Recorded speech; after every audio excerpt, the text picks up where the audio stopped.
This is the ISUPK. Started out on 1 West 125th Street, Harlem, New York, under the one and only Commanding General Yohana. My name is Officer Arak. Today is the Wednesday law class out here in Las Vegas, Nevada. Today we're gonna it's gonna be a part 2 from my class last week for Regeneration is Real. With that being said, we're gonna just start off and just kind of talk about just a little bit about what happened today. Can anybody in here tell me what? Oh, Salakia, actually, real quick, give me one moment, and I ask y'all to do the same that are listening and watching. Baba Kashah, can y'all please like and share this video? We got to do our part to make sure that this word gets pushed out to the four corners of the earth. But with that being said, for those of y'all in this room with me now, can any of y'all tell me what's, I'm not gonna say significant of today, but what is something that did happen today that is basically got the world talking about, or at least America, Salakia, young man? The inauguration, I think. So the inauguration. Now, the inauguration of new President Joe Biden and Vice President Kamala. How do you say her name? Kamala? Camila? Yeah, Camila. It's Kamala Harris. Yeah. And Kamala Harris, they took office today. And who here can tell me what that means for us?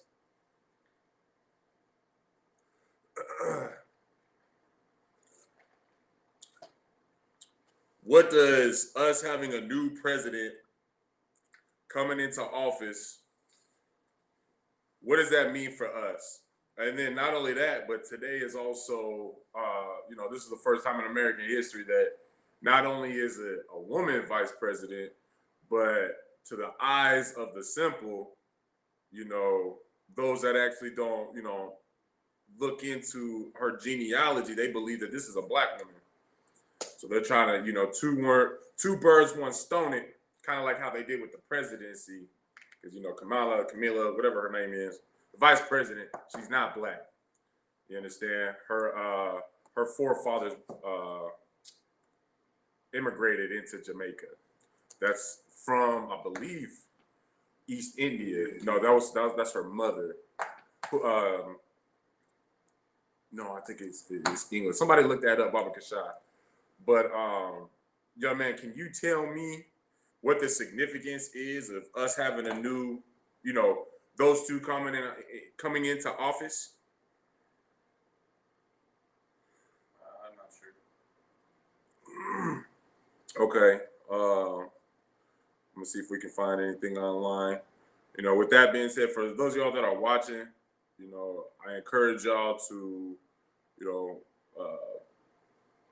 put in as much input as you can. If you have a question, please do ask it.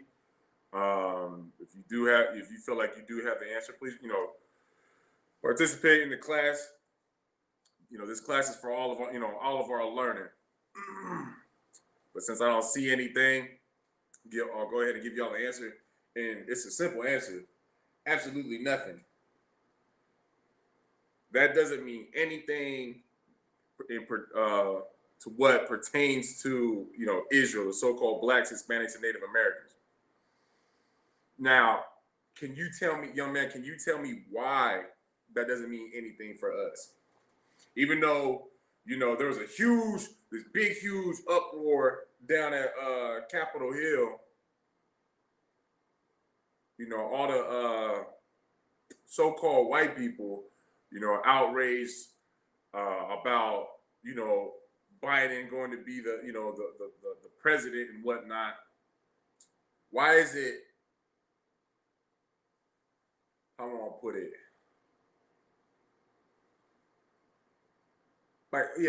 so like for what, why isn't it an issue for us? Like why doesn't that change anything just because there's a new president?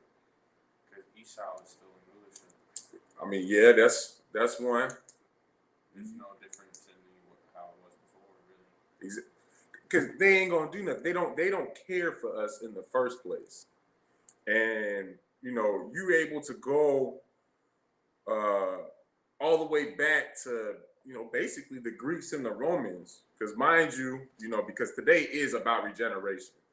And last class I kind of did, I had already touched on it a little bit about how America is Rome regenerated all over again.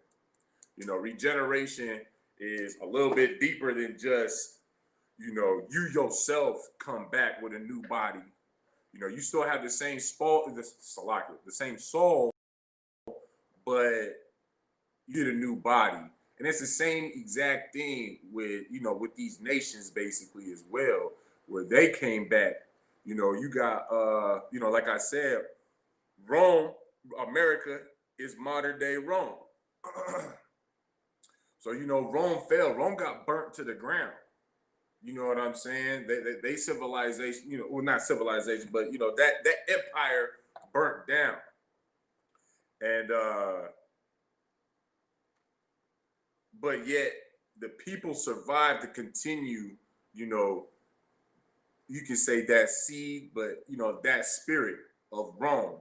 And that's why you can see it today.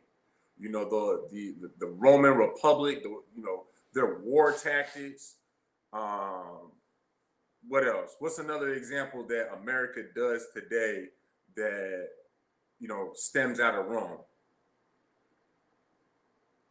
And just kind of bring together what I already started off with how I'll give you a hint. It might be make it a little bit too easy, but I'll give it to you anyways.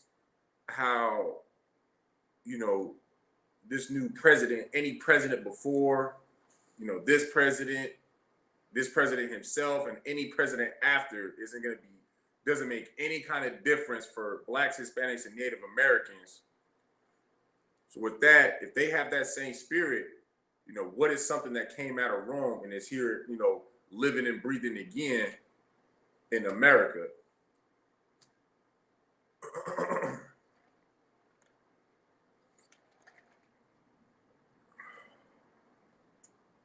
Can you tell me, young man?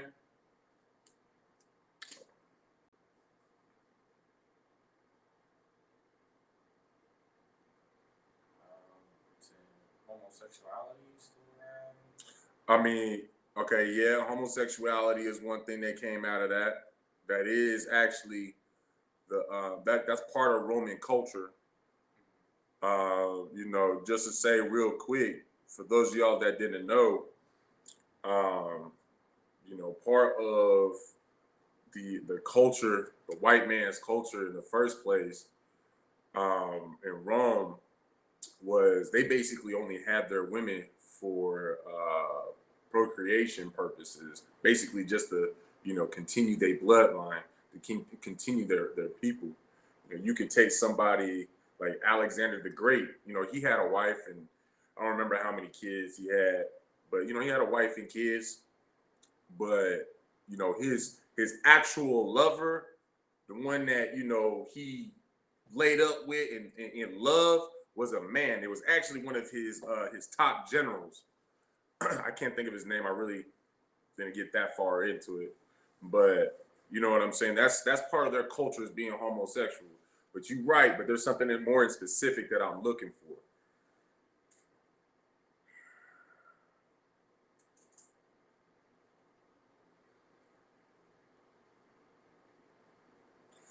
Who was some of the people that Yahushua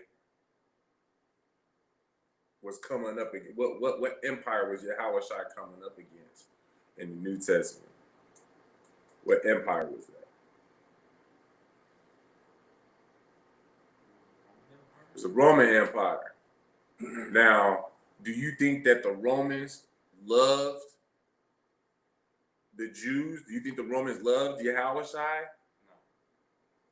But they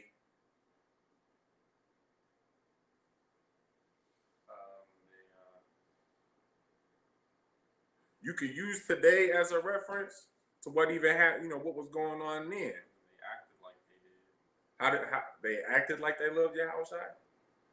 They kind of like because mind you, Yahushua was a black man, right?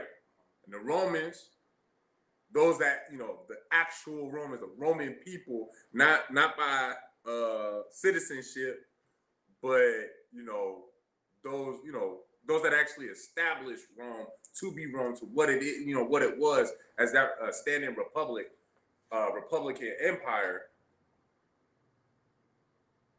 What did the people of Rome have in common with the people of America today when we're dealing with,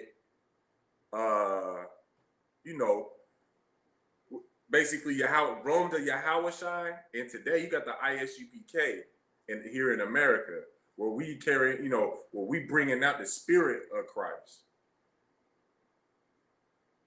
Now, I pretty much just gave it to you, like what the similarity is between the two.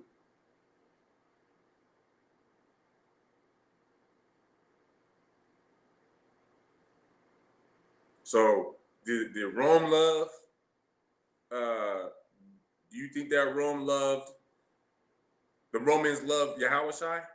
No. But what do you think? And not even just Yahushai, but Yahushai's people. No, they didn't want anything to do with them. Who are those people? What are they called today? Yahushai's people. What are they called today? Israelites.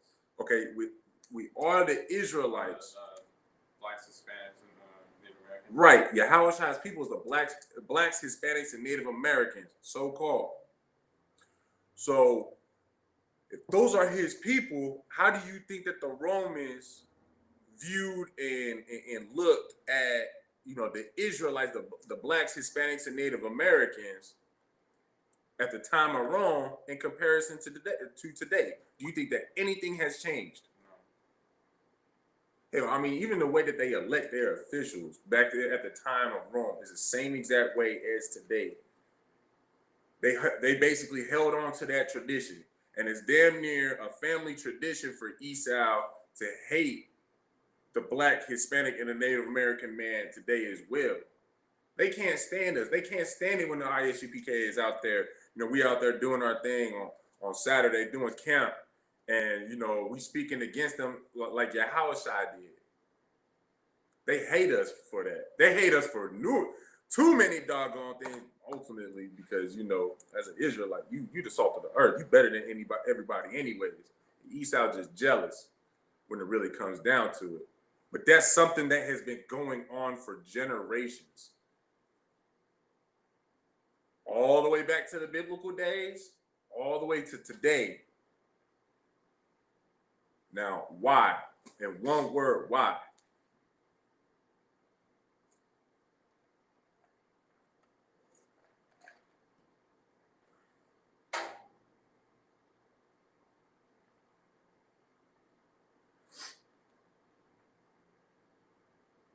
I'm not sure. Regeneration.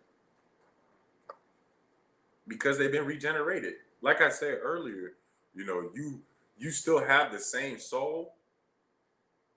You just got a different body. All the experiences, all of that, every time you have a new, you basically come back, everything is new about you, but your soul, but your spirit. You understand?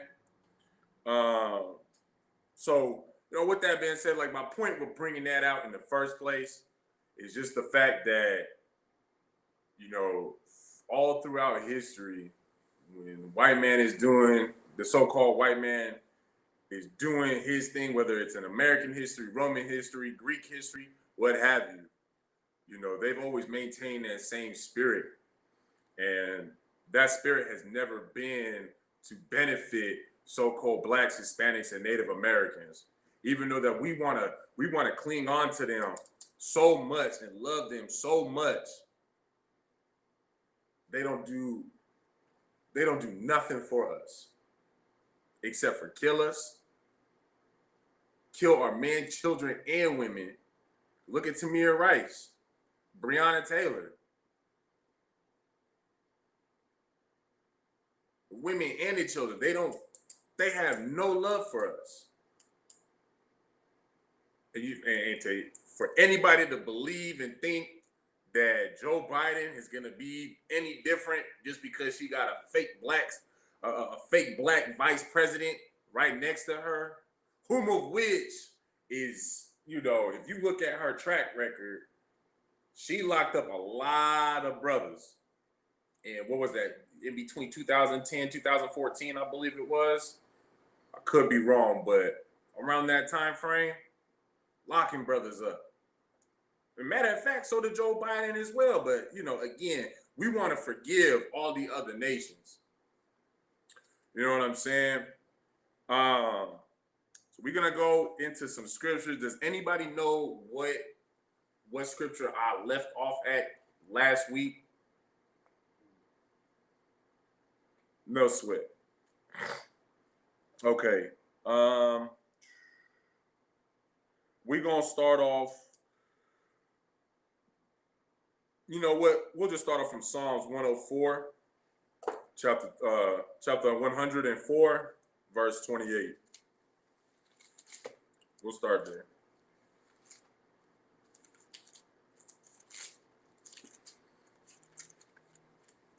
And y'all just keep in mind that, this class is about regeneration. If y'all do have any questions and I can answer it, first and foremost, feel free to ask it.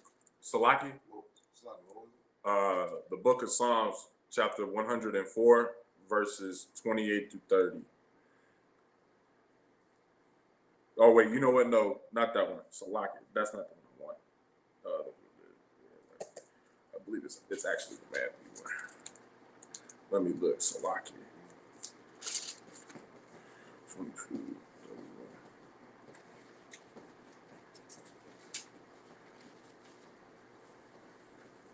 Okay, yeah. We're going to go to the book of Matthew, chapter 22, verses 31 and 32. That's where we're going to start. Salaki. 22. Chapter 22, verse 31 and 32. God. But yeah, as I was saying, keep in mind, this is a regeneration class. If you have any questions, if I'm able to answer them myself, feel free. I encourage y'all to ask questions as often as possible. Not only with just my class, but any class that y'all attend to. Read it when you got it, Baba Kasha.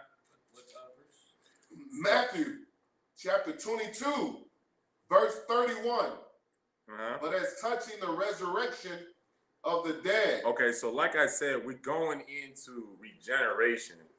So what color is this written in? Red. Go ahead. Red. So it's in red. What does red mean? Red letters mean? Yahushua speaking. So Yahushua is speaking right now. And he's touching on the resurrection of the dead. Go ahead.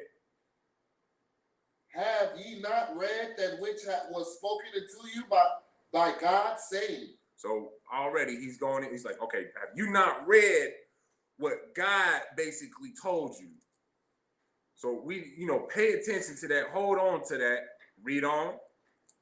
I am the God of Abraham, and the God of Isaac, and the God of Jacob. God is not the God of the dead, but of the living. So if he's the God of Abraham, Isaac, and Jacob, and he's only the God of the living and not the dead, right?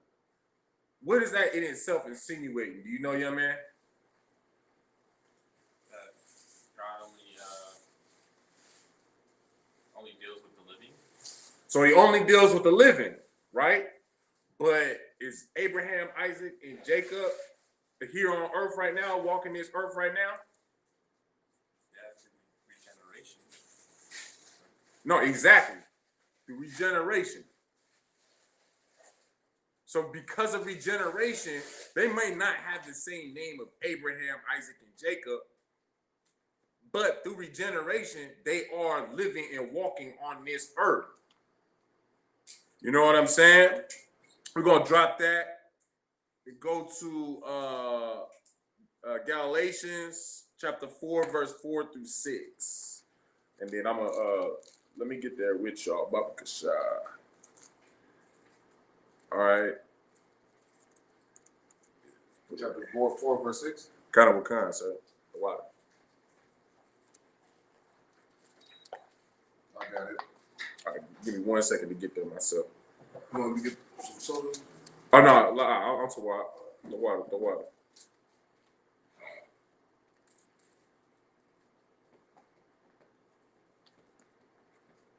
Okay.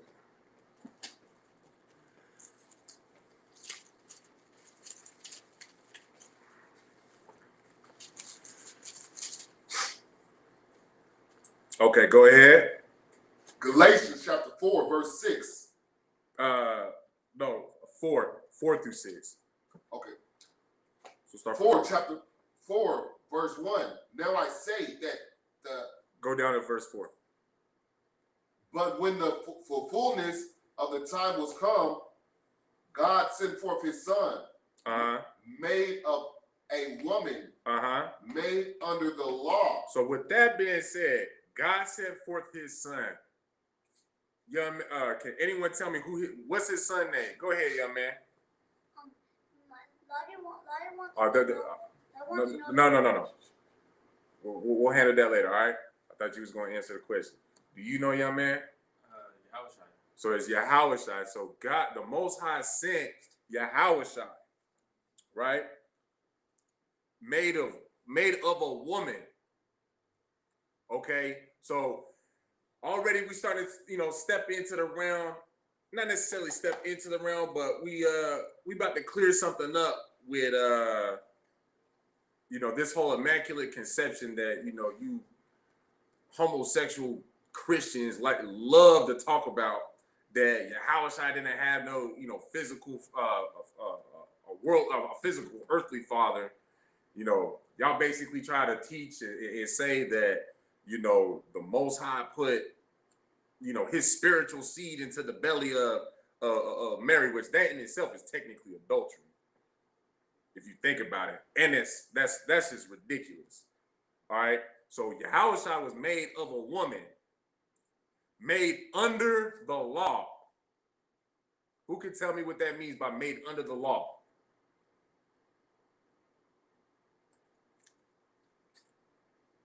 And what law?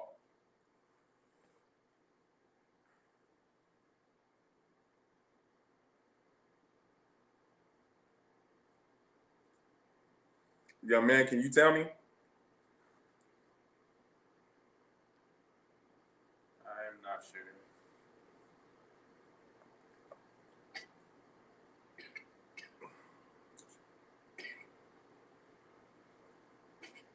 Sir, do you want to give it a shot?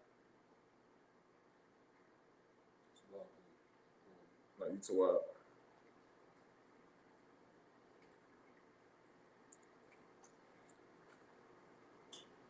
The law, statutes, commandments.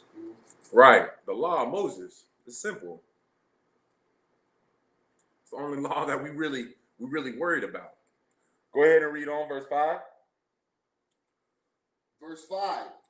To redeem them that were under the law, that we might receive the adoption of sons. And because ye are sons, God hath sent forth the spirit of his son into your hearts, crying, Abba, Father. Okay, so like I said, we kind of setting the ground to, pretty much go into the Immaculate Conception a little bit, in regards to, regeneration. You understand? So with that, we're going to drop Galatians, and we're going to go to Matthew chapter 11, verse 11. Now keep in mind what it just said in Galatians, that Yahushua was made by the woman. That's what it said, correct? Okay. Now, like I said, go to the book of Matthew, chapter 11, verse 11. So read it when you got it. The book of Matthew, chapter 11, verse 11. Uh-huh.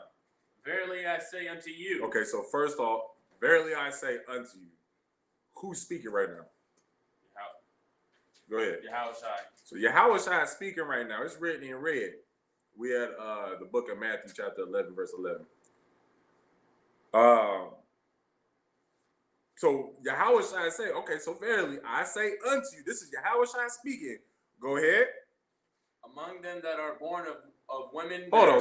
Wait. Among who? Among that are born of women. So among them that are born of women. Go ahead. There hath not risen a greater than John the Baptist. Okay, so stand on topic. What did that just say? Break that down. Go ahead, young man. Break that down for me. Only children are born of women. I mean, children are born of women, correct? But we just read in Galatians chapter 4, verse 4, that Yahushua was born of a woman. And, that's something for, Christians to say, oh, see, I told you Christ Christ didn't have no daddy. Christ was immaculate conceived with the Holy Spirit. Or Christians like to say the Holy Ghost. So with that, what is this saying? If you take this verse right here, Matthew 11:11 and Galatians 4:4, where 4:4 was talking about, the Son of God. It was talking about Yahushua. But now Yahushua is speaking right here with Matthew 11:11. And what is he saying? If you got to read it, go ahead and read it from the top. Verily I say unto you, among them that are born of women, there hath not risen a greater than John the Baptist. So now we got a name, first and foremost, that is being compared to basically everybody else that did what? That are what? It's in that verse. Let's see if anybody online got the answer. Or Sid, do you think you know? All right, no sweat.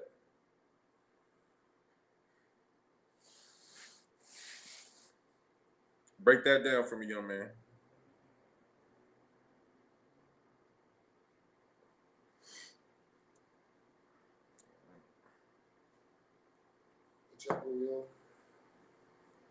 We're on Matthew 11:11.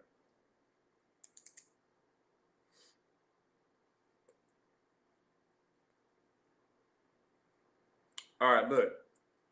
Verily, I say unto you, among them that are born of women. So John the Baptist is being compared to whom? Women? No. Verily, I say unto you, among them that are born of women. What is it starting off the comparison with? Who's off the rip getting compared at the beginning of this verse that Yahushua is speaking of?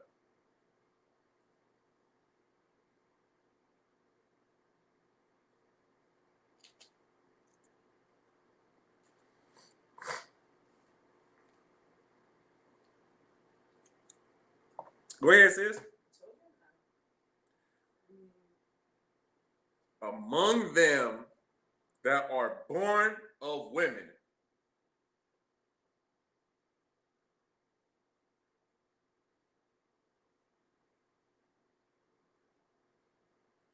Pull Galatians 4:4 again.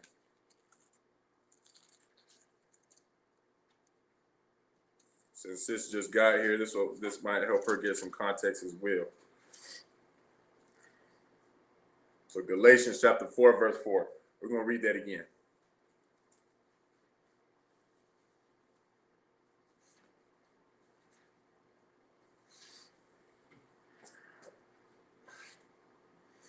And read it when you got it.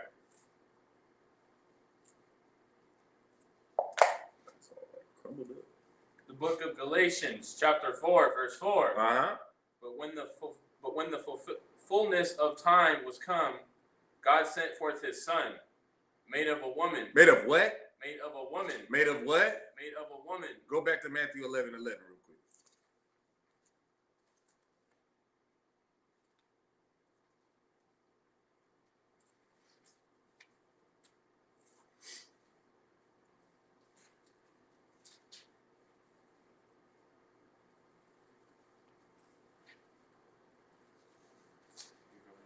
Yeah, go ahead and read it. The book of Matthew, chapter 11, verse 11. Mm-hmm. Verily I say unto you, among them that are born of women. Among them that are born of what? Born of women. Go back to Galatians 4:4.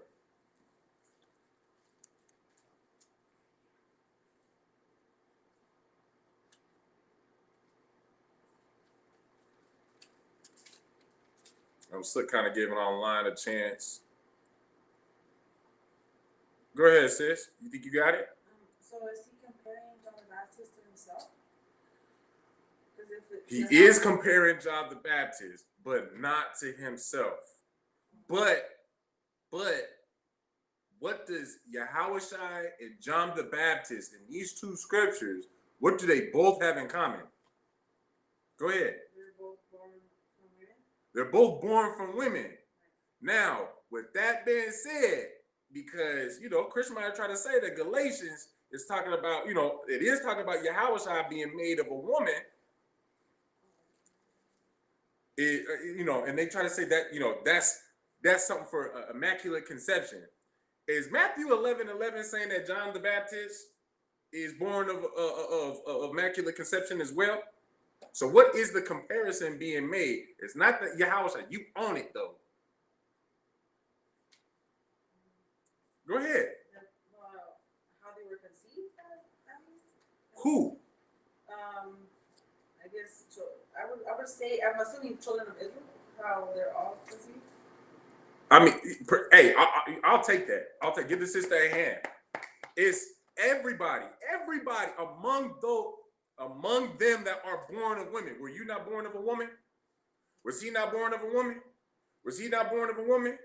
Was he not born of a woman? Was I not born of a woman? But just like John the Baptist and Yahushua, since the two are already, with those two precepts, they being compared in the same way, or they're a precept for each other when on this subject. What was required outside of the woman for that woman to even conceive that child? A man. It was a man. And then, mind you, when you go to Galatians 4:4, it also said that he was made under the law of Moses. So, with it being the law of Moses, I mean, doesn't the law of Moses speak about a man and a woman coming together and having children, and what the laws are according to that when you have children? I've never seen a law if anybody online can find it for me, I'd really appreciate it so we can get rid of this whole immaculate conception foolishness out of all of our minds, where there's a law under Moses that deals with, if you immaculately conceive a child, the woman must do this and raise the child as such. And this child will be A, B, and C. I've never heard of a law like that. So if Yahushua was immaculately conceived, what law is he under? Yahushua had a doggone daddy just like everybody else. You understand? All right, we're gonna drop that. We're gonna continue to kind of touch on, this immaculate conception. We're gonna find another story outside of Yahushua. So we're gonna drop that and go to the book of Genesis, chapter 21, verses 1 and 2. All right. We're going to read that, and then I got a question for y'all. Read it when you got it.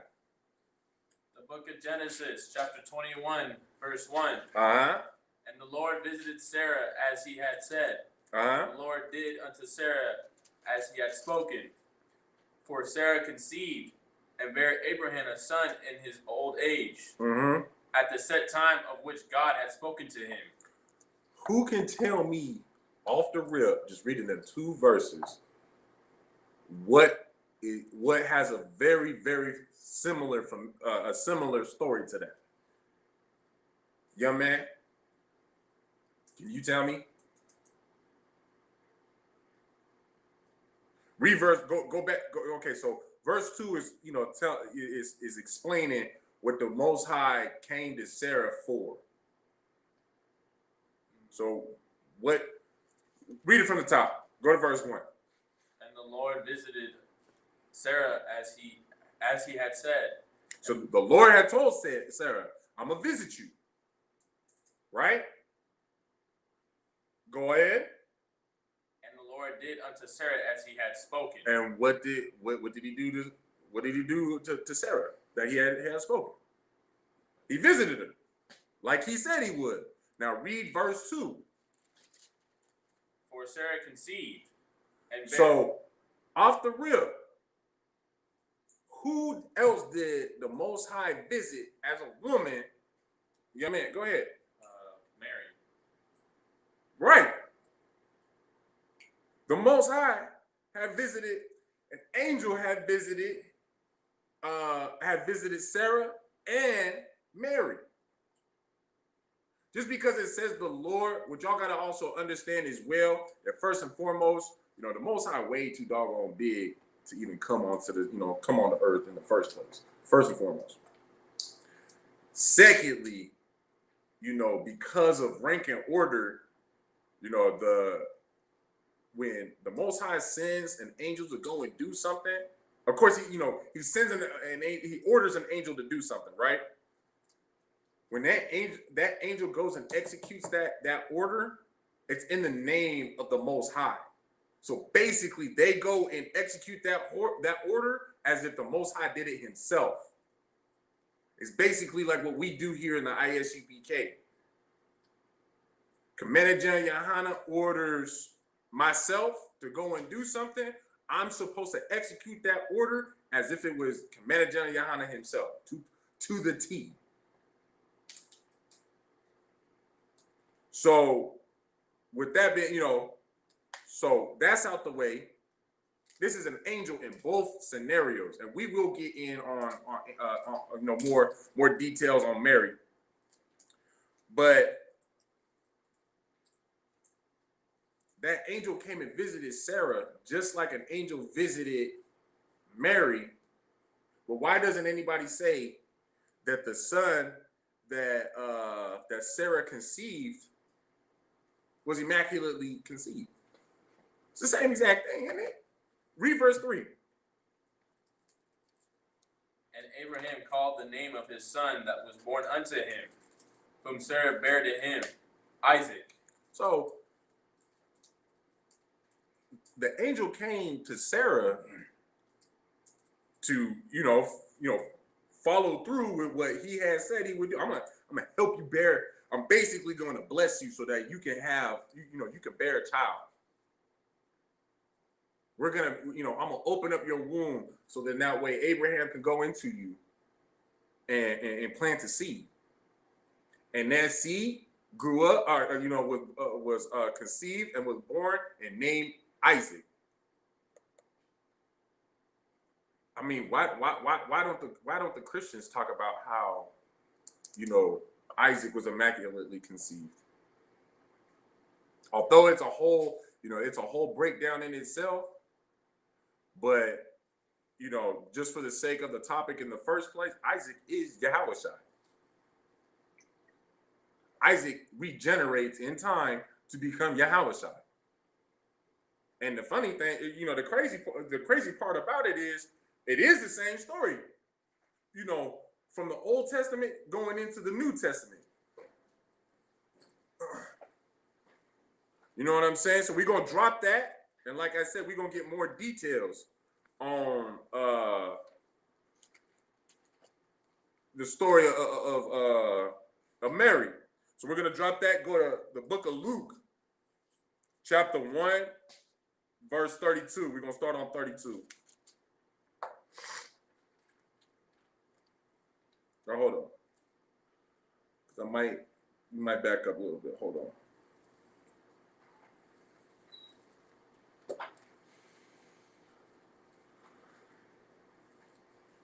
See me one more time, Baba Kashah.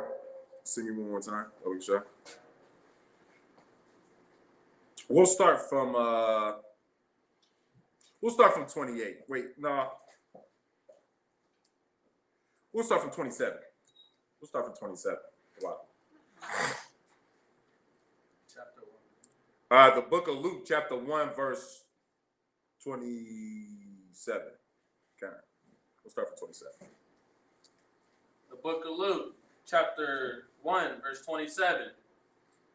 To a virgin espoused to a man whose name was Joseph, of the house of David, and the virgin's name was Mary. So first and foremost, to a virgin espoused to a man, I want you to look up the definition of espoused, Baba Kashad.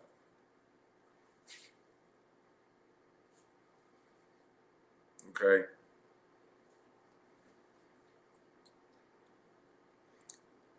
And while he's looking that up, mind you, I'll have you know that in the Bible, when the Bible speaks about virgin, it is not what we were taught today that virgin means, where a woman has never had sex. That is not what that means. Being a virgin means that she is of marital age. So in other words, you know, a man can't be a virgin. You know, you understand? Because it pertains to only a woman. You understand? So what is a spouse? You got the definition of a spouse? Yeah. Go ahead. It says, Mary. Huh? Mary. To marry. To marry. Yeah. So like that's all it says? There's another one, but I don't think it has anything to do with Let me hear it. adopt or support. Okay, now you're right. So to marry, so we'll plug that in. To a virgin espoused to a virgin to marry a man. So, you know, this woman was supposed to marry a man. Now, who can tell me what marriage actually is according to the Bible? How do you become married to a woman? How does a woman become married to a man? You have it. Go ahead, young man. Having sex. Sex is marriage. So already we was at Matthew 11:11. We broke down that, you know, Yahushua compared John the Baptist and everybody else that was made of a woman, right? And we broke down how the only way you can be made of a woman is if you have that counterpart, the man. Go back to Galatians chapter 4, verse 4. That goes in on how, you know, the Most High at a certain time decided to send Yahushua made of a woman. So with that being said already, with, you know, setting the tone with that, what's verse 27 saying just in the first line by itself? Because we all know who Mary is. We all know who Joseph is. But what is the first line of verse 27 basically setting the tone forward? Go ahead, sis. It's just setting the tone for them going to get married. They about to have sex. Right. She's supposed to, you know, have sex with Joseph. Okay? Go ahead and continue. Just read it from the top, actually. 27. God. To a virgin espoused to a man whose name was Joseph. So his name was Joseph. So we already know what her husband's name is. And ultimately, with the story that we all know as well, who the daddy of Yahushua is, who the father of Yahushua is. Go ahead. of the house of David. Hold up. So Joseph is of the house of David. Can anybody tell me what the significance of that is? Joseph being the house of David? Can anybody, can you tell me? Well, I was just gonna say it shows you who the like as far as the family tree goes, like. Okay, so the exactly, it's going into the genealogy, the lineage of who. So who comes from the house of David? We just read it. Joseph. So Joseph comes from the house of David. Now, what does that also mean? Who else after him comes from the house of David? Everyone else that, like everyone else. No. Okay. Yahushua. Stay on topic. That's all. No sweat, sis. That means Yahushua came from the house of David. So what you mean to tell me, Christians, that the Most High is a progenitor? He is the beginning of the seed of the house of David? Can anybody make sense of that for me, Baba Kashan? Because if Joseph is from the house of David, which means Yahushua is from the house of David, and actually, we're not just going to assume that. Hold that, and go to the book of Matthew, chapter 1, verse 1. This is the very first page, the very first verse, the very beginning of the New Testament. And this is just how foolish and simple Christians are. And I'm about to show y'all real quick. Matthew 1 and 1, the very first verse of the New Testament. Go ahead.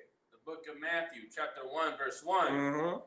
The book of the generation of Yahushua Mashiach. Wait, hold up. Read that again. And read it as it is written. Just for the simpletons that might be watching this. The book of the generation of Jesus Christ. The book of the generation of Jesus Christ. There's a generation for him? I thought he was immaculately conceived. I thought that the Most High just basically threw him on the earth, threw him into Moses' womb without no man. Read on. The son of David. Okay, hold on.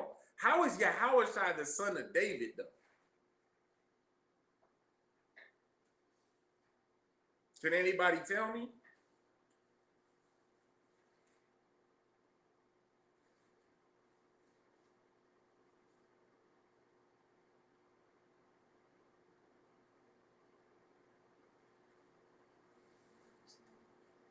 How is Yahushua the son of David?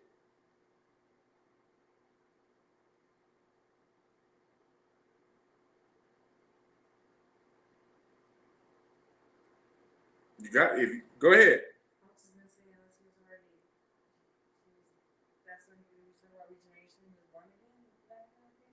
Okay, so through regeneration, I mean, you ain't necessarily wrong, but that's not the answer I'm looking for. Because finish out that verse. The son of Abraham. But actually, no, I will take that answer.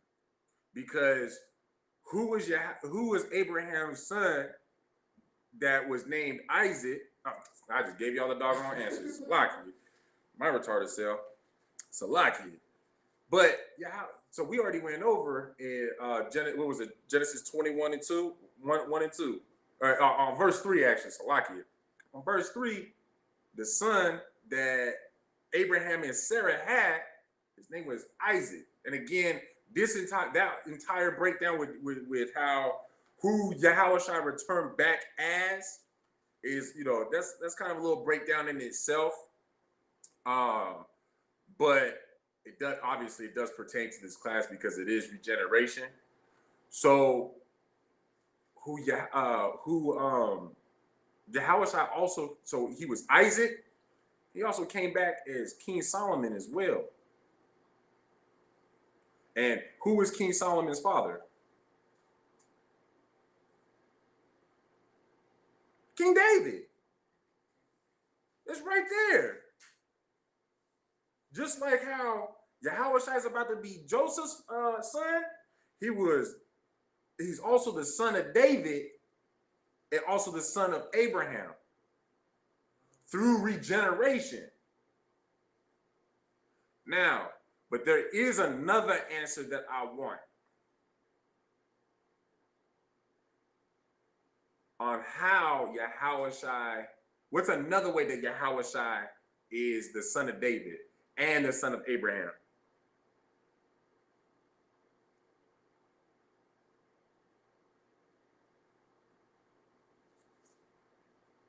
Go ahead. Well, since I'm gonna say, as far as lineage goes, since I don't want to say it wrong, is it Joseph? Or no? They called him Israel after. I always mess up their name. Jacob. Jacob. Okay. So because of that, that would make it also as they're all. It's basically like, everyone's from the same. I'm gonna say same seed. I guess that doesn't. No. Say, you're a daughter of who? What's your seed? Okay, you are right. That is a correct answer. So you come from the seed of Jacob, who, as you said, got his name changed later to Israel. So how are you a daughter of Jacob? Is that your daddy's name? I believe it's Mr. Hector, isn't it? Yeah. Okay, so how is Jacob or Israel or Yasharallah, how is that your father? Because we all come from the same lineage. It's your forefather. Right. Okay, that's. Forefather, like your before father. Your father's from, it's just that seed that, come all the way down to you. So how is David the father of Yahushua? How is Abraham the father of Yahushua? How is he the son of these two men? Come from the same seed. Exactly, because it's that same generational loins, basically. That seed just continued on all the way from Abraham, all the way to David, all the way to now we dealing with Yahushua in this story. Right? But for that to be even possible, what is required for Yahushua to even be of the seed of from the seed of David, or even the seed of Abraham? Go ahead. They have to have sex in order to conceive. You need sex, but lawful sex. How do you have lawful sex? No, that's not what I'm looking for. Do you know, young man? What is lawful sex? Exactly. Lawful sex is between a man and a woman. So just like how Yahushua was Isaac in Genesis 21:3, what happened? Abraham had sex with his wife. What do you think David did? Had sex with his wife. Then begotten Solomon. What did Joseph do? We was just about to read that. So we ain't gonna answer that just yet. But I want you to stay on Matthew real quick, and I want you to drop down to, or actually read verse 2. Go ahead. Abraham begot Isaac, and Isaac begot Jacob, and Jacob begot Judas and his brethren. Okay, now this is starting the genealogy of men from the seed, basically following this seed line. All right, drop down to verse 6. And Jesse begot David the king. Mm-hmm. And David the king begot Solomon of her that had been the wife of Urias. Urias. Okay, so now in verse 2, we just went over, we started with Abraham because in verse 1, it says that he's the son of that the Yahushua is the son of Abraham, right? We didn't see him in verse 2. But then we drop down to verse 6. So then that way we can see the genealogy of, going from, verse 6 starts with Jesse, which is King David's father. And pretty much ends with Solomon. We ain't see Yahushua's name come up again. We ain't see Jesus Christ come up again. Right? So now we're going to drop down to verse 16. And Jacob begot Joseph, the husband of Mary. So the husband of Mary. How is that? How is Mary, Salakia, how is Joseph the husband of Mary? How you become a husband? Because they had sex.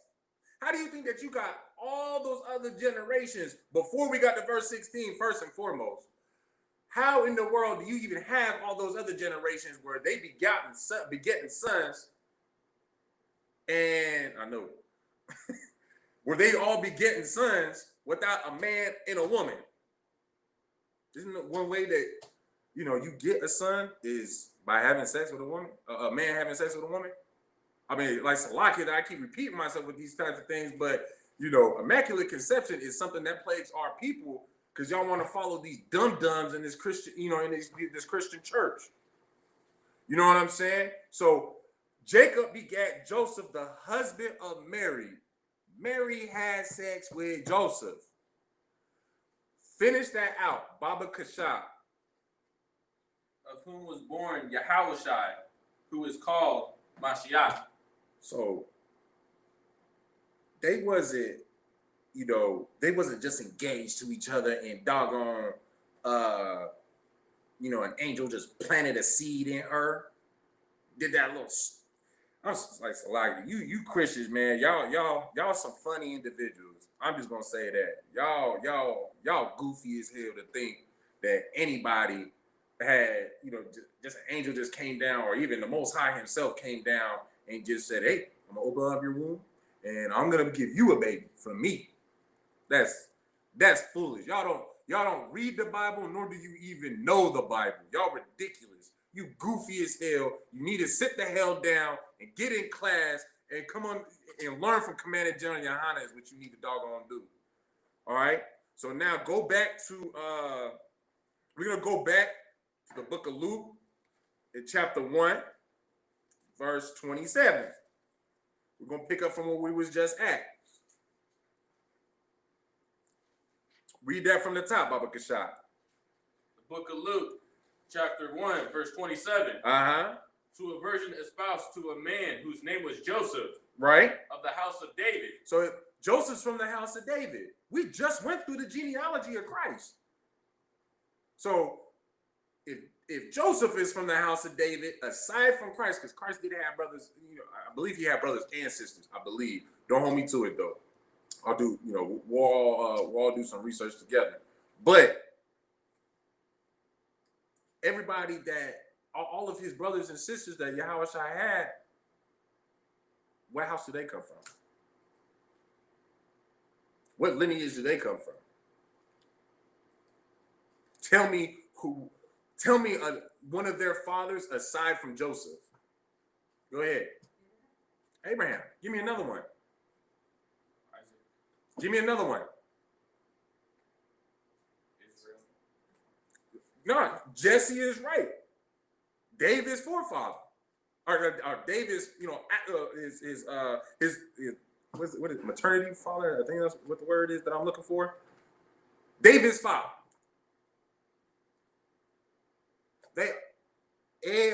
If you come from a man's seed, all of his forefathers are your forefathers. Those are your fathers. That's how genealogy works, because the man carries the seed and plants it into the woman. let's read on. And the virgin's name was Mary. So to a virgin, or basically this is a it's talking about Mary being espoused, getting married to Joseph, right? Go ahead, read on 28.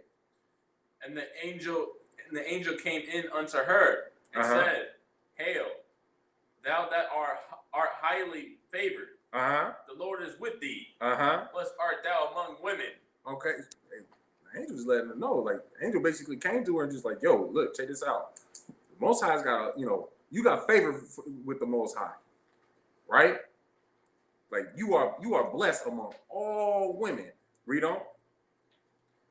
And when she saw him, she was troubled at his saying, and cast in her mind what manner of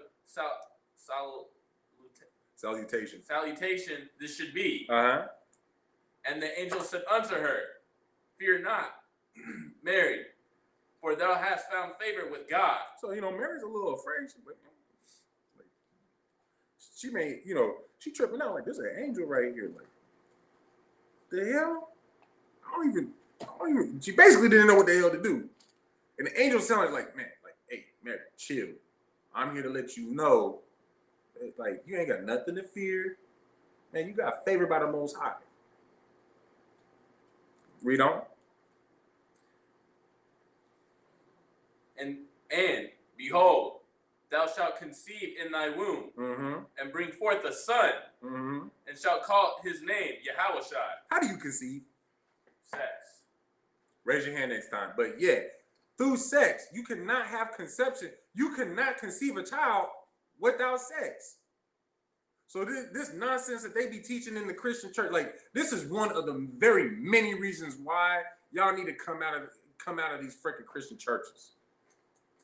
Because they sitting there lying to you and just telling you ridiculous, twisted up stories. First and foremost, this Bible right here was written by Blacks, Hispanics, and Native Americans. And it was written for Blacks, Hispanics, and Native Americans. Young man, make sure you cover your mouth next time, all right? So with that being said, we allow other people to try to interpret and break down our records, our history, our culture, our laws. And because of that,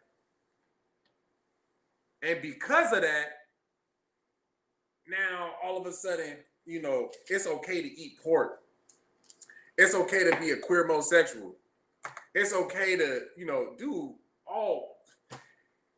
They teach you that Yahushua is immaculately conceived. They tell you, they basically, what that slick kind of sound like to me is that, that Egyptologist, that's what Captain Tazaria called it, Egyptologist, them Egyptologists. Like, that's not crap that they be trying to do, where they try to put a woman on the pedestal. Sitting there saying that, woman can bring life all by herself. In other words, just like what the white man been teaching us, teaching our women, Black and Hispanic and Native American women, I don't need no man. I don't need no man to conceive a child, raise a child, and live this life. I don't need no man. That's what your Christian pastor is selling you. And it's like I was about to say, it's ridiculous. It's stupid, you foolish, you goofy as hell, and you need to get in class and learn from Commander General Yana. Point blank and simple. All right, let's read on. And he shall be great, and shall be called the Son of the Highest. And the Lord God shall give unto him the throne of his father David. And again, it's coming up again now. So what? Somebody just, I hope one of these Christians is online watching this so that they can give me an explanation as to how they look over such simple things that is right in your face. These verses, y'all supposed to know the Bible. Y'all got majority of the masses. Y'all got majority of our people in these lying ass Christian churches. Explain to me how you misinterpret from 27 down to What did we just read? 32. How do you misinterpret that when it just said that Christ is going to, that the Lord God shall give unto Christ, that is the him that is pertaining to the throne of his father David? How in the hell is Christ just immaculately conceived, but his daddy is David? Then what blows my mind even further, y'all talk about how y'all know the doggone Bible, but the very first page, the very first verse of the New Testament, you claim you believe in Christ, and you know the Bible, and you read the Bible, but the very first verse of the New Testament, on the very first page, you don't even start getting into the story of Joseph and Mary and the angel yet. And you some way, somehow overlook that Christ has a genealogy that goes all the way back to Abraham and David. And it says that Yahushua is the son of both of them. Then to do you even one better, where's it start on verse 2 or 3? I'm gonna check for y'all, just so y'all so simple anyways. Verse 2, it goes in on, it starts with the genealogy starting from Abraham and puts it, I believe it's 25. Oh, it's Salakia. No, it's 14 and 14. So I believe that's 14, 14, and 14. So that's 42 generations. You just, you pick and choose what you want to read in the Bible? Genealogy isn't important to you?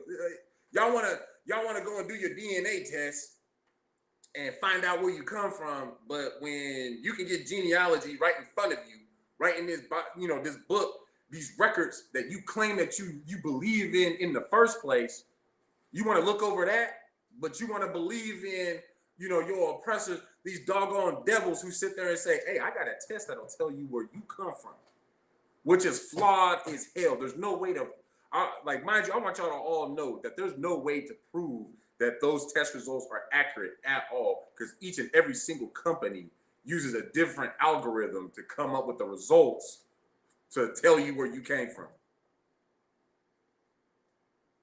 But yet, you can read this, you can read the curses and find out, hey, you know what, this has been happening to our people throughout generations. Basically, it's been happening to you over and over and over again.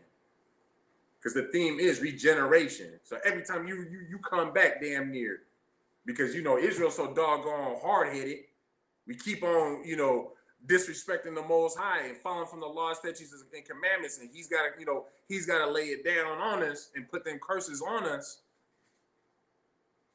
We go right back into the curses, and it's a lot. It's a lot. All right, we're gonna drop that.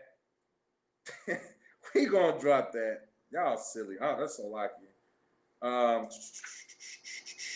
gonna drop that. We're gonna go to the book of Jeremiah, chapter 1, verse 5. That's just, y'all funny Christians. Y'all too funny. You think about it, man. What we just read is just so it's almost so simple. But the only reason, the book of Jeremiah, chapter 1, verse 5.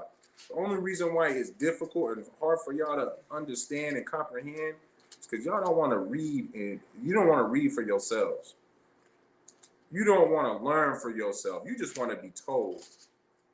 And that's why a lot of y'all asses are in a predicament. That's why we in the situation that we are in. Because we'd rather somebody else tell us who we are instead of us learning who we are. And then not only that, but holding on to who we are. And keeping that holy, keeping that separate from everybody else. But nah, because we want to love everybody else. We want to share it with everybody else. Nah, you could be an Israelite too. That's why you got all these fake, Israelite camps where they letting in your oppressor. They letting in, all the other nations into their congregation. But Let's go. The book of Jeremiah, chapter 1, verse 5. Read it when you got it. The book of Jeremiah, chapter 1, verse 5. Mm-hmm.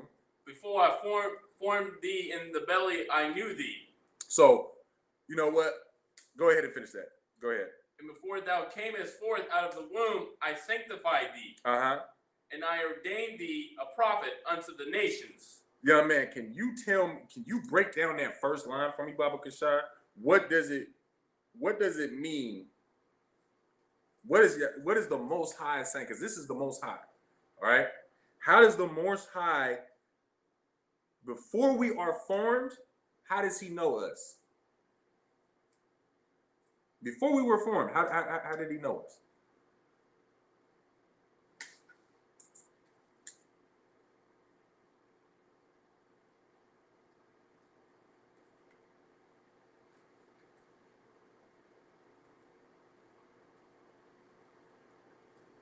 Oh, go ahead, sis.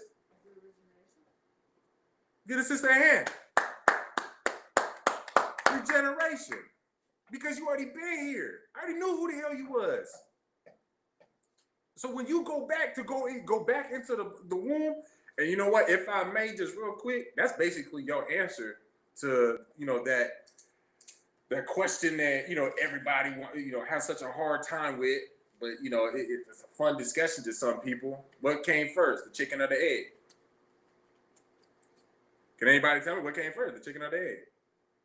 Because that just answered it right there. Your answer with this precept just answered it. The chicken came first. Because what? Was you in the womb when the Most High, when the angels was making, the earth during them 7 days? What, was you in the womb? Was you in the womb at the time? And then you just, I don't know, you was super baby, putting on your own diaper, changing your own diaper, sucking your own titty to get some breast milk? Like, what was going on with that? No, there had to be some form of intelligence and simple teaching for us to be able to, to function when we was created in the first place on this earth. So again, what came first, the chicken or the egg? The chicken. So when you are in the womb, explain to me again how the Most High knows you before you were formed in the womb. Regeneration. Through regeneration, because you already walked. So when you die and the Most High sends your soul back into the earth to go back into your new mother's womb for you to be conceived and birthed, I already know you. I already know your soul. I know the spirit that you got because I know your soul. I know you already. You was already here. Y'all understand that? With that being said, so far, does anybody have any questions? Is there anything that anybody is not too sure about, not too clear about? Please ask them. No. Most High Christ. Moving on. We're going to go to the book of Romans, chapter 1, verse 3.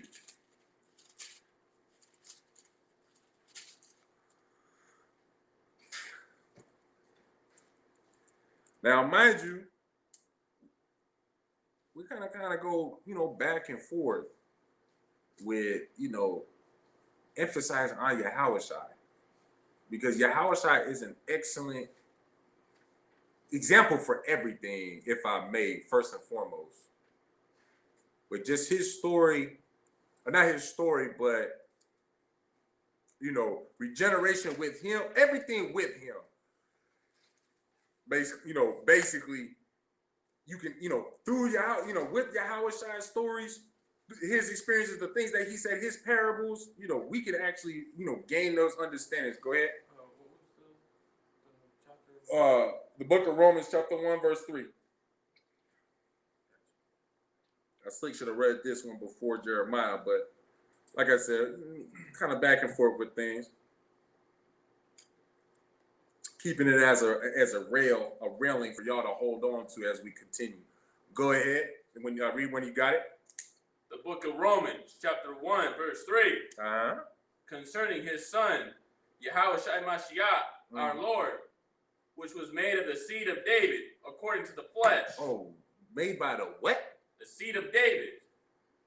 That one. There's one word in particular, because we kind of talked about it just earlier.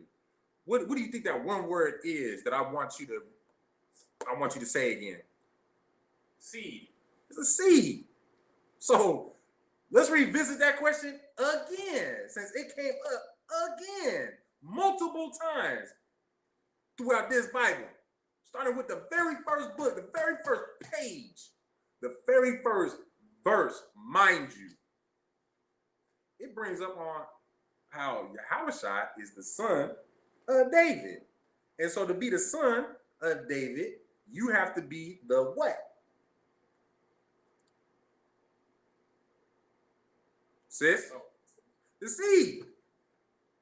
And who carries the seed? The Father does. So, Salakia. I mean, does anybody have any questions about that? I pray that y'all understand what I'm trying to show y'all and teach y'all. And I really pray that, if y'all had any type of mindset about how Yahushua was immaculate conceived, that foolishness is being wiped away clean from y'all's minds. Y'all starting to see how simple and retarded these Christians are, right? Because we've already gone over like several verses. And as verse 3, Romans 1 and 3, the way that it starts, remove that off of him. How that even starts in the first place, Most High in Christ. How that even starts in the first place concerning his son, Yahushua Mashiach. You love Jesus so much. And some of you sisters be saying some dumb crap. Salakia, talk about I'm married to Jesus. But you don't know your husband? You gonna get married to somebody? I mean, a lot of you, we so doggone destroyed. That's kind of what we do anyways. We just, we lay with whomever anyways, destroying ourselves even more by just, loosely laying down with everybody. But like, you talk about how you love Jesus and this, that, and the other, but what, you don't know the person you love? You can't argue that. That's a rhetorical question. I already know the answer, because your simpleton ass is, you think he was immaculately conceived. You think that Christ brought, came to bring peace. You think that Christ loves everybody, just like the Most High. It shows how much you actually know. Shut your ass up and get in class. We're going to drop that, and we're going to go to the book of Revelations, chapter 22, verse 16.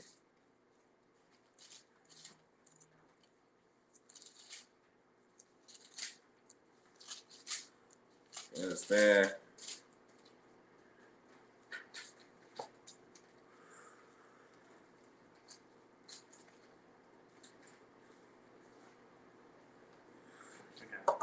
Go ahead. The book of Revelations, chapter 22, verse 16. Uh-huh. I, Yahushua, have sent mine angel to testify unto you these things in the churches. Uh-huh. I am the root and the offspring of David, and the bright and morning star. All right. I want to start with, what does it mean that he is the root? Yahushua said, matter of fact, we're gonna start with we'll start with offspring. All right, we'll start with offspring. He's the offspring of David. We already know that answer, correct? What's the answer? Yahushua. What does it mean that Yahushua is the offspring of David? Oh, his son. Whose son? David is David's son. So Yahushua is David's son. That's what you're saying? Well, they come from the same seed. He comes from his seed. But not. I mean, basically. I'm just making sure I'm understanding what you're saying. So Yahushua is the son of David. Yeah. Right, exactly. That is the. But now, if Yahushua is the son of David, okay. Now this is the real question: how is Yahushua the root of David? What's the? Think of. I'm gonna give y'all a hint. Think of a family tree, or think of a tree, because we always talk about a family tree. Think of a tree. You got it? You looking like you think you got it. Go ahead. Don't be afraid. Through regeneration, he before David, he was also Isaac and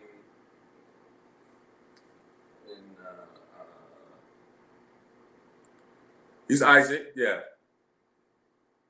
Extra credit point. You know who he was before Isaac? Adam. Most High, give the brother a hand. Most High Christ. Now, just because we don't just talk in the ISUPK and just throw random things out there. I'm gonna show you in the same chapter where he mentions that he is Adam, where he basically hints at that he is Adam. Go to verse 13. Verse 13. I am Alpha and Omega, the beginning and the end, the first and the last. Okay, so if he's the first and the last, who was the last brother that we really learned about, that we started following in the first place in the Bible? Who's the last one? Go ahead. Yahushua. But who's the first one we learned about? Adam. How simple is that? How simple is that? And I'm not asking you to pay me the ISUPK does not ask you to pay us no money to teach you these things. These things that will keep you from looking like a simpleton, we'll say that. Because y'all retarded as hell. Being in these Christian churches, believing this foolishness that they teach y'all. Man, it's all throughout the Bible. This is regenerate. Yahushua just said right there in itself in verse 13, I am the first and the last, the beginning. Who can tell me what Genesis means? Go ahead, young man. The beginning. The beginning. Like, again, I'm talking to y'all Christians. How y'all overlook these things? Y'all know the Bible, love the Bible. You know God, love God. You have such a relationship with the Most High in Jesus Christ. I talk to him every day. Looking at it. Man, you talking to yourself looking stupid as hell, or you doing things you ain't supposed to be doing in the first place. Sitting there trying to pray for these doggone white people and whatnot. I remember, that's like it. I ain't gonna get sidetracked on that. But yeah, the Most High, or Salakia, Yahushua is the root and the offspring of David. Now, can you tell me what it means? The very last that last part of verse 16, what that means, and the bright and the morning star. Can you tell me what that means, young man?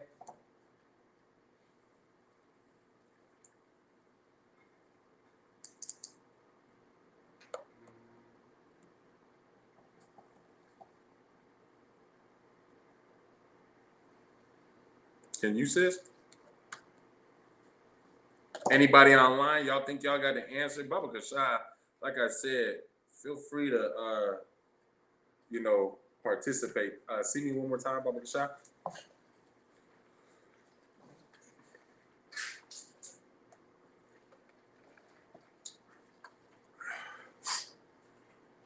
He's a bright and morning star.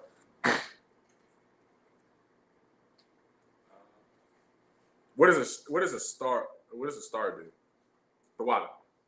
Twinkles. It twinkles, but give me a word that's less gay.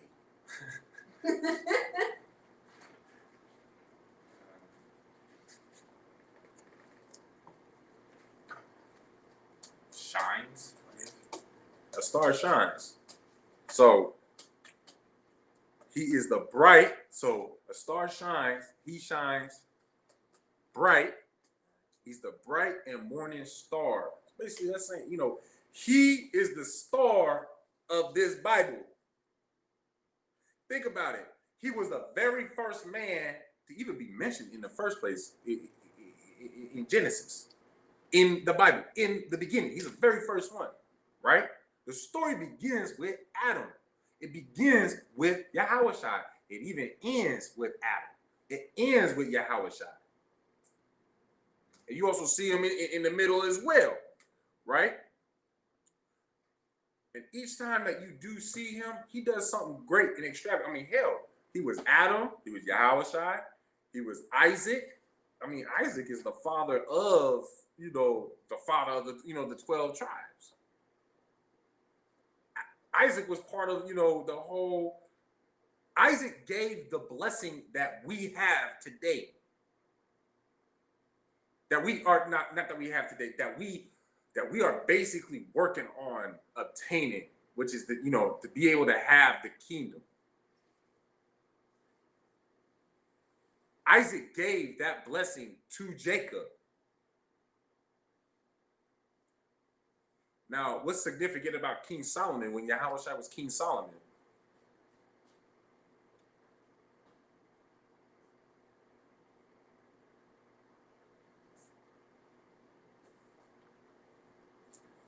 King Solomon was the wisest man to have ever lived and ever will live. Ain't nobody ever gonna be wiser than him. At least not in this world. I can't speak for the kingdom. I don't want to be wrong or say something and be completely wrong. But as far as in this world, you know, Esau world, ain't nobody gonna be wiser than him. Not even have the potential.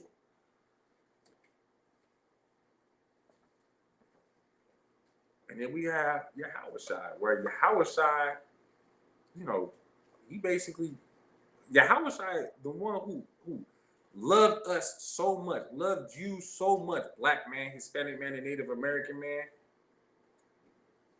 that he died for you so you would have an opportunity, a salvation, to get away from this oppression, and also so that you can inherit the kingdom.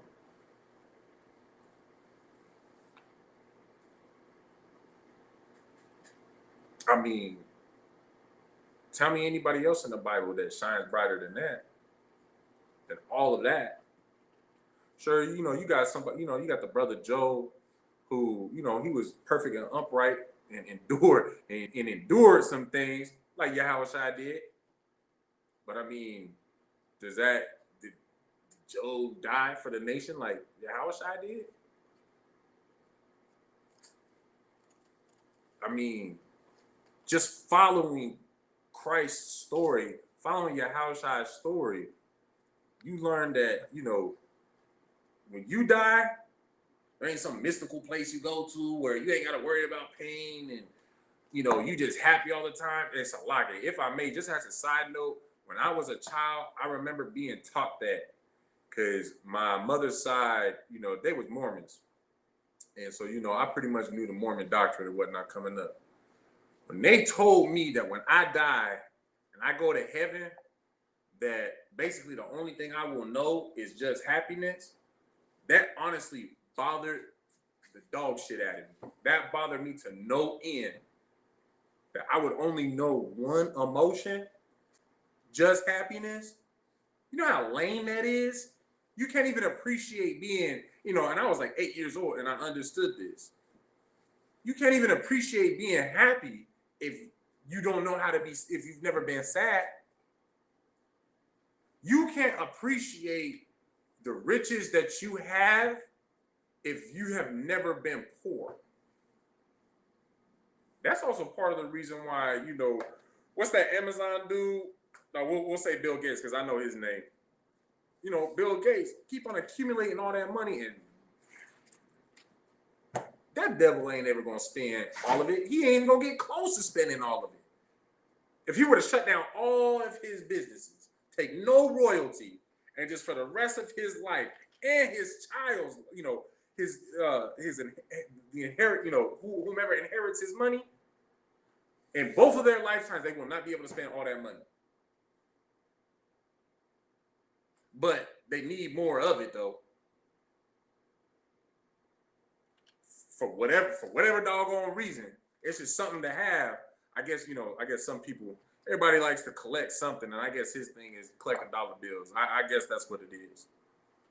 But do you understand what I'm saying though? Do you understand Bright and Morning Star though, young man? He's the highlight. He is the main character of this book. He is what shines and makes this book pop. He's the main character, basically. All right, so we're gonna drop that, and then we're gonna go to 1 Corinthians chapter 15, verse 45. Bubba, shut. I said 15 and 45.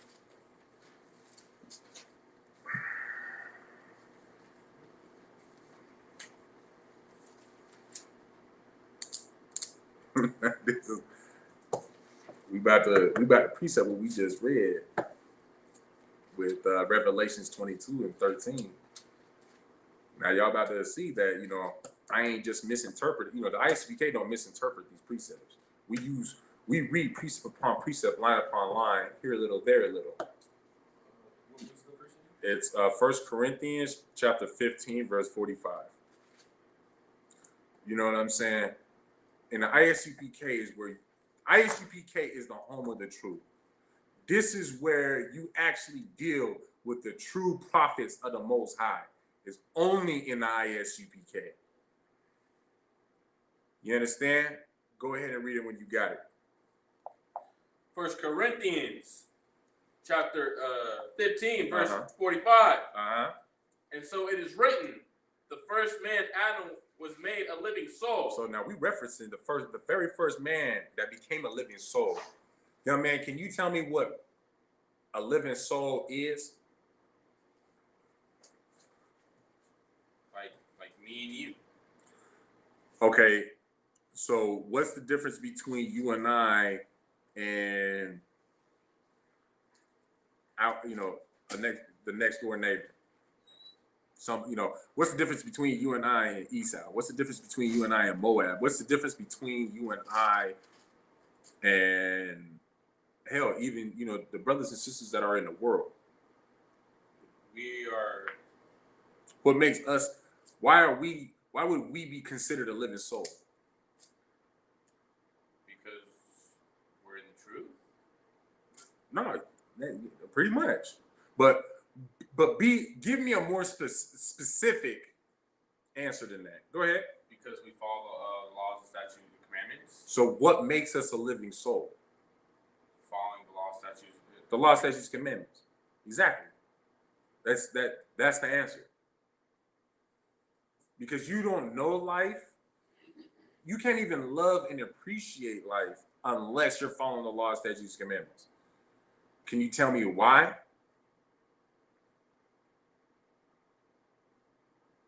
Give me a law.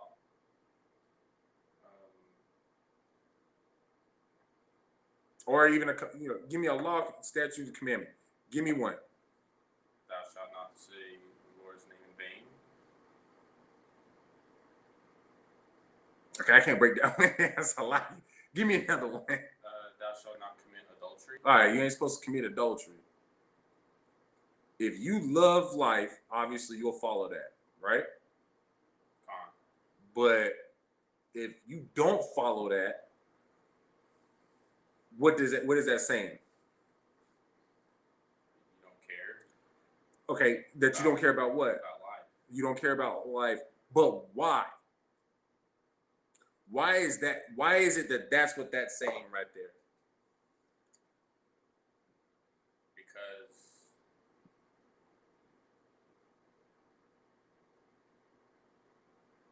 if you commit adultery, what's the punishment of that? Death. Is death. You see how that works? Con.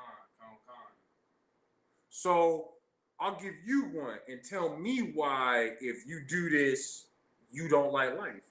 You don't love life. You prefer, you asking for death. Eating pork. No, you tell me if I eat pork, if anybody eats pork, I'll use myself as an example.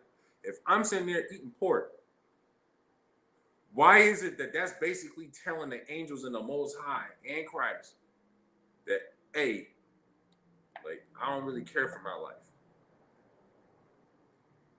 Me being an Israelite, also under the law. That's against his law. It's against the law, but what does eating pork lead to? Death. If you do anything against the law, basically the laws are set so then that way we don't end up killing ourselves, so we can enjoy life. Just because it tastes good, feel good, don't mean it's good. You know what I'm saying?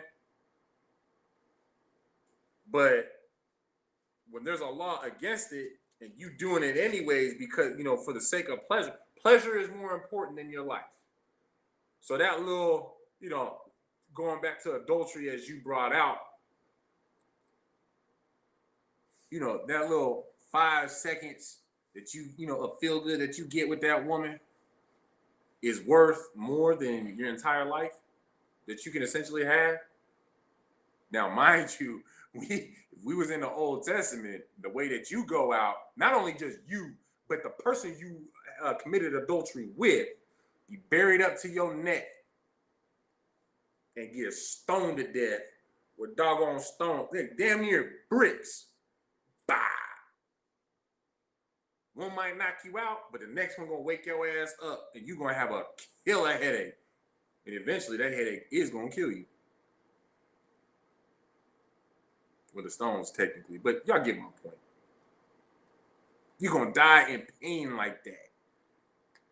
Like Salakia, I give me my own woman.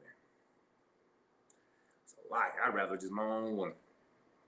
That big booty and nice smile, pretty eyes, whatever it is, that, I just get my own.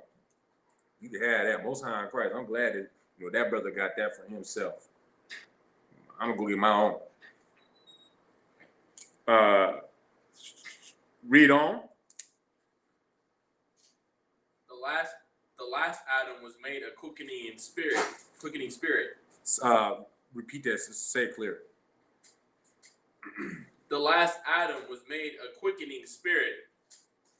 And the last Adam was made a quickening spirit.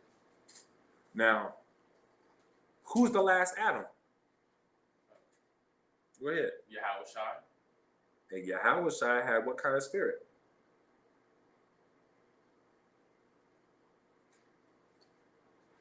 A quickening spirit? Just answer. Just read and answer. Go ahead. You have something? What exactly does it mean to have a quickening spirit? We're gonna look it up. That's a good question. Read it out of the Zondervan's Bible Dictionary.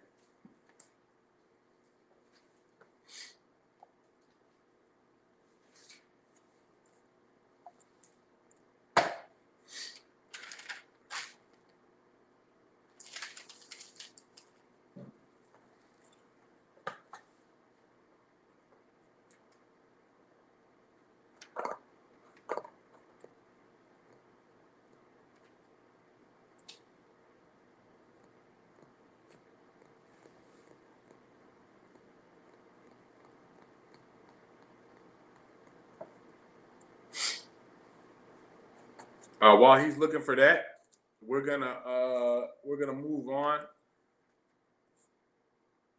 to. Oh man, all right, I already read that. Go ahead. Sloppy, sir. Should I just look up quickening or quicken or whatever? Because that's what I have here. I mean, quickening. The ing is just a suffix, right? It says here, the adjective quicken in modern usage refers most often to speed. but the King James Version translators use it in its older sense, alive, and they go down quick into the pit. In Numbers 6, chapter 16, verse 30. Then they had swallowed up quick. In Psalms chapter 124, verse 3, who shall judge the quick and the dead. So what I want you to do is go back before it started reading. It's after it said what the modern definition is, but before, the definition right after it gave you the modern definition. Read that again. Translators use it in its older sense, alive. So it's alive. So let's plug that definition in. Plug it in. So 1 Corinthians 15 and 45, correct? Or, yeah. Con. Okay, so replace quickening with that definition.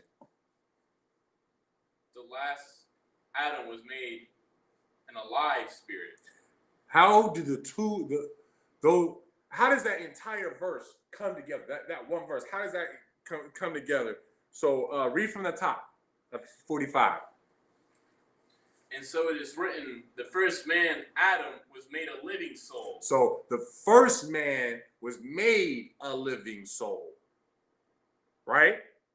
He was made a living soul. Mind you, he wasn't born a living soul. You got to think about it. Adam was already walking the earth, and then Most High was like, you know what? I'll pick him. This one right here, I'm going to give him that breath of life. Breathe that breath of life into his nostrils. For him to breathe in and become that living soul, right? Now read the second part. The last Adam was made a quickening spirit. So now the last Adam was made a quickening spirit. Now this Adam had a chance for regeneration, right? So mind you, it used two different words, soul and spirit. Okay? At the first Adam, his soul, like who he was made to be a living thing, a living soul. Adam was a living soul, but the last Adam was made a quickening spirit. Now, I did touch on it earlier, but what's the difference between a soul and a spirit? What's the spirit? Just that spirit on that brother is just, man, like that brother got zeal on his spirit. What's a soul? Do you know, sis? Okay, go ahead, young man.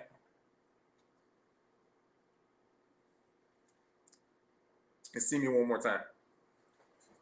Bubba Kashab.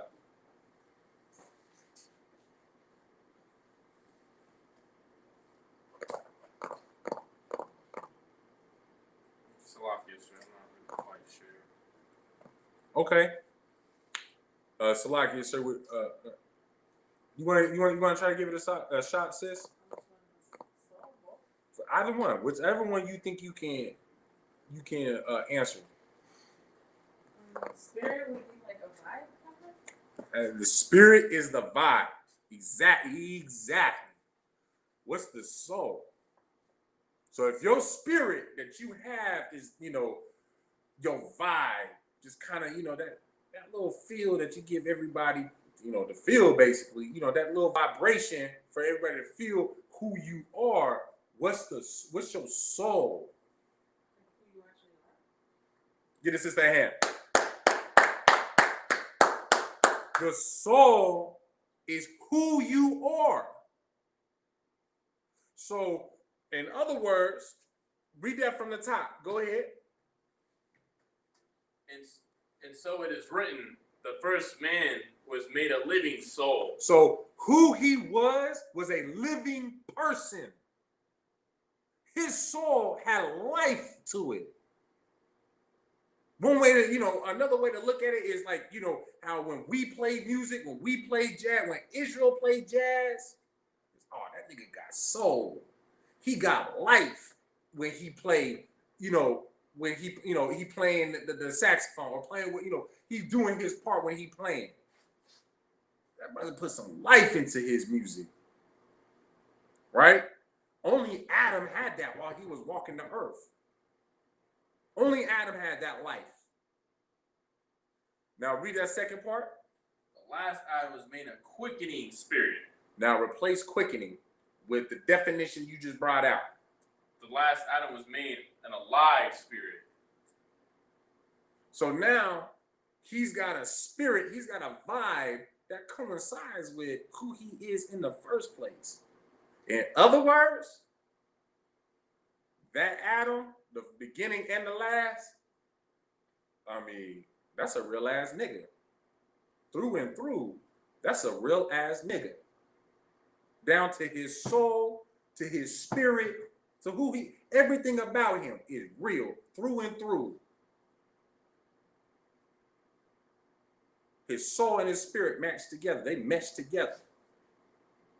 He's got a spirit that's alive. Man. But mind you as well, like we had went over earlier with Revelations 22 and 13. Let's pull that one more time.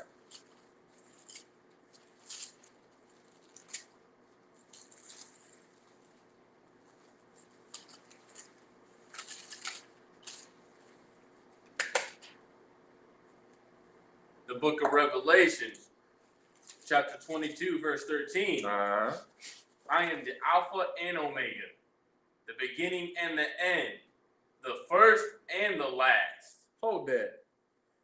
The book of 1 Corinthians, chapter 15, verse 45. And so it is written, the first Adam, or Salakia, the first man, Adam, read that again.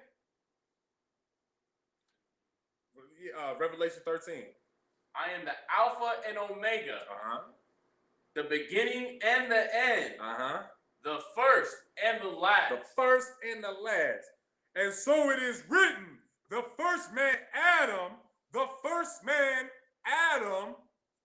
read that last part again. The first and the last. The first man, Adam, was made a living soul. The last Adam was made a quickening spirit. The last Adam. That in itself, I mean, I've got some more precepts, but do y'all get the doggone picture of regeneration? Yahushua is the first and the last. But where in Revelation at the very end of the book did you find the word Adam? Where does it say that I am Adam? Where do you find Adam at all in this book? Or in Revelation 22? But Yahushua sure as hell says, hey, I am the first and the last. I am Alpha and Omega, the creation and the destruction. I am the beginning, Genesis. I am the Genesis and the end. I mean, again, let's just, I keep asking y'all, like, why have we had this issue coming? Like, why is that even a theme in the first place? That's what I want to say. Hey, young man, grab that cord and kind of put it back a little bit. Come on. Why is that even a thing? No, from the top. There you go. And then kind of, yeah, because like I said, I told you, them damn lights, they burn a little hot. They burn like they bright like Yahushua, that bright and morning star. My simple ass looked into the light a little bit when I was trying to help him to, now I'm just like a little bit blind. That's what Yahushua will do to your ass. Like, nah, I'm just playing. It's just, we already broke down what bright morning star is, but My goofy ass failed at being humorous. That's all it was. But yeah, my question is why is that even a thing in the Christian church? For them to teach that kind of a doctrine. Why is that part of your doctrine to say that first and foremost, when you die, you could go to heaven and hell? Why do you talk about that? You know, y'all try to teach that in the. You had something, sis? Yeah, I was gonna say it's kind of like what Officer Bacaro was talking about Wednesday about how I guess fake prophets. You know how they basically say their opinion. Mm-hmm. I mean, that's kind of like what I get off of why that's even a thing is because they just go off of how they're feeling, maybe. Well, that's them teaching you. My question is more so, why are they flocking into those? You know, why is our people flocking by the masses into those churches to believe that bullshit, Salakia, but to believe in that nonsense when you just read for yourself? I mean, do you have a question about everything that I just brought out so far about regeneration? Do you have at least a decent understanding that, according to the Bible, of how regeneration works? I mean, and the Christians and us, you know, ISUPK, you know, the Israelites, period, because this is the Israelites' records. We read from the same Bible, the same book, the same records, right? So my question is how is it that you claim you know this? You claim you read this. You believe in this. But yet, you think when you die, you go to heaven or hell. You think that Yahushua was born because God put his, you know, his spiritual penis inside of Mary, and thus came about Yahushua. And that's part of the foundation of Christianity. Is immaculate conception. They teach you that Yahushua is perfect because he was born from the seed of a God. Right. Who can tell me what culture that sounds like?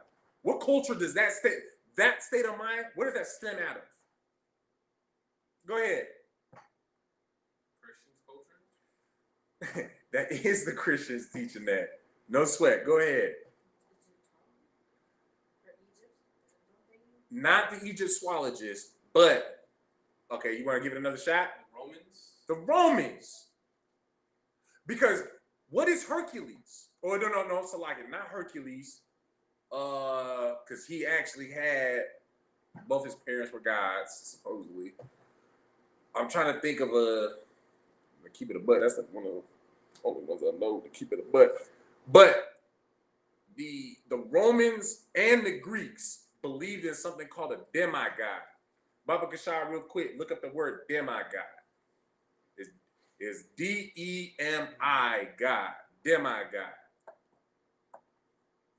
And while he's looking that up, we're going to go to the book of Ecclesiastes, chapter 8, verse 11. Get the whatchamacallit first, the definition. All right. A being with a partial or lesser divine status, such as a minor deity, the offspring of a god and a mortal, or a mortal. Wait, hold on. Back up. The offspring of a what? Of a god and a mortal. So it takes a god having a child with a mortal, or a god, and it's the Most High putting his spirit penis into Mary, and now you got a demigod, which is Yahushua. That's what the Christians teach y'all. That stems out of, and what was the one thing? How did we start this class today, and also last Tuesday? Because you weren't here, but that's it. Oh wait, you weren't here for that. Okay, no sweat. How did we start the class last Tuesday with part 1, and then today? Go ahead. If you got it, sis, go ahead. Last Tuesday, didn't you start off of how what's going on now as far as the Roman Empire, and Right. But hold on, go ahead, young man. Regeneration. But regeneration of what though? Before I started pulling scriptures like I did today, what did I start the class with? The regeneration of what? Go ahead. Empires. Not empires. Right, you knocking at the door, but I want a specific answer. What regenerated? Go ahead. The Roman Empire got regenerated. And one way what makes it blatant that it got regenerated is they stole something from somebody else and applied their culture, their beliefs into the records of what they stole, i.e., us, the Israelites, the Bible. That's why in the Christian church, there is a house of Romans. That's the house that's Roman worship. First of all, you worshiping a doggone devil, a doggone white man. You worshiping the oppressor. That white man that you see in that doggone church and them pictures, that's Caesar Borgia, first and foremost. But mind you, like I just said, from the story that they give y'all, that's a demigod. From the story they gave you, that basically the Most High put his spiritual penis, laid it down for Mary, and then told Joseph, hey, basically he said, hey, listen here, nigga, you're going to take care of my baby. Because I said so. And this is the plan. I have a plan, and you're just going to take care of my baby, just like that.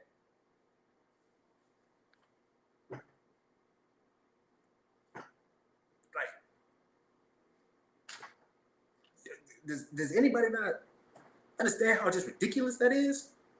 Right. Please tell if you have any type of dispute with that, please raise your hand. Say something in the chat. Like, anyway. We're moving on to the book of Ecclesiastes, chapter 8, verse 11. And read it when you got it, Baba Kashab. I got a couple more verses. I know I'm getting short on time. I got just a couple more verses. I'm gonna speed it up. That way I can chop this class off as far as regeneration, at least this portion of regeneration, until I get a little bit more learned and whatnot to teach. Bring out some more heavier and deeper teachings for y'all to understand. Read it when you got it, Baba Kashab. The book of Ecclesiastes, chapter 8, verse 11. Go ahead. Because sentence against an evil work is not executed speedily. Therefore, the heart of the sons of men is fully set in them to do evil. All right. Staying on topic. You know what? We are short on time, so I'm gonna kind of chill with the questions a little bit. Staying on topic. Because as it says, because sentence against an evil work is not executed speedily. Basically, with staying on topic, what that's talking about is, prime example is slavery. The way that we was dealt with in slavery, and then how they continue to deal with us today. Do you think that the white man should pay for what the hell he's done to us, and the way that he's dealt with us and continues to deal with us, where he just murders us for no doggone reason? Or I'm afraid for my doggone life. But you can have a fucking Salaki. You can have a doggone white man who got a gun in his hand, a knife in his hand, and some way, somehow, magically, that white cop, that devil of a cop, can talk that man down to essentially put him in handcuffs. But just let a brother try to run away from the cop and get shot in the back 4, 5, 6, 7 times. You don't think that the people who are doing that are gonna go unpaid for their crimes, for their injustice, for them terrible acts that they commit against us? And mind you, we are God's chosen people, and you gonna treat God's chosen people, so-called Black, Hispanic, and Native American man? You think that the Most High is just gonna let you, just be killed off like that? Then listen, just a quick little history. The Trail of Tears. Real quick, does anybody know why it's called the Trail of Tears? They were crying. Why were they crying? They were killing their babies. They was killing women and children. They was literally taking babies from their mothers. I'm saying infants, couple months old, maybe toddlers as well. They cried too much as they was pushing out. They would grab that baby by a foot and slam that baby's head on a rock. And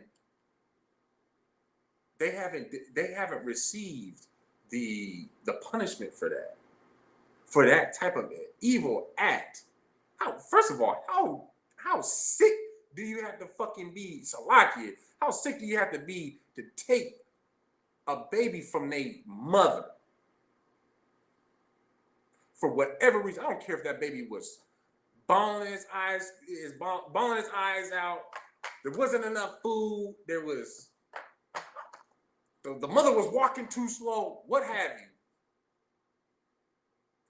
What reason can you come up with to justify, give me your baby so I can bust his head over on a big ass boulder?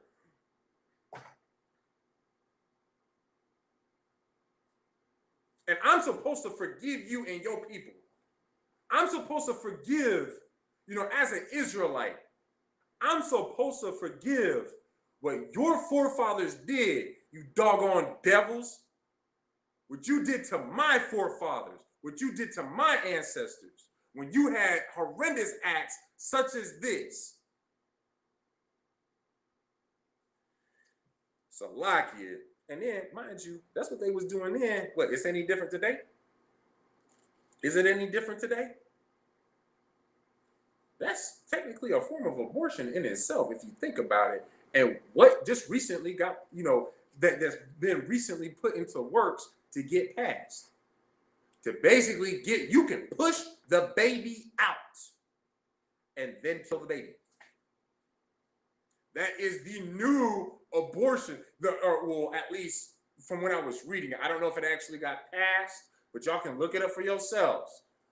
I don't know if it actually got passed, but that is what they were working on, was to extend the time period of when you can abort the baby. And that time period is even after you push the doggone thing out. So like it, not thing, but that brother or sister out. And we supposed to forgive and join hands with this oppressor, correct? Nah, get out of here. We're gonna drop that. Oh wait, did we finish that? No, yeah, we did. We're gonna drop that. We're gonna pick up at the book of John, chapter 9, verse 1 through 3.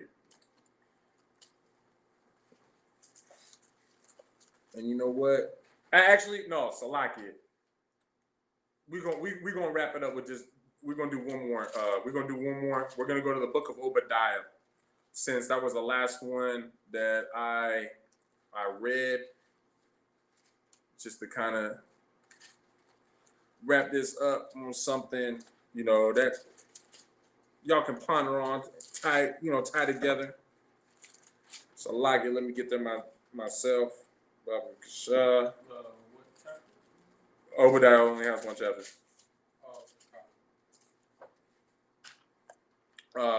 Verse 9, and we're going to read 9 and 10. Read it when you got it.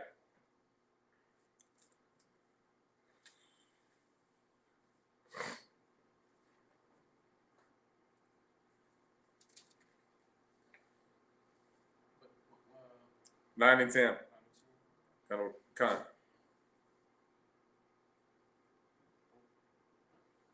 The book of Obadiah, chapter 1, verse 9. Khan. The book of Obadiah, chapter 1, verse 9. Uh-huh. And thy mighty men, to men, shall be dismayed, to the end that every one of the mount of Esau may be cut off by slaughter. First and foremost, everybody understand that the progenitor of the so-called white man is Esau.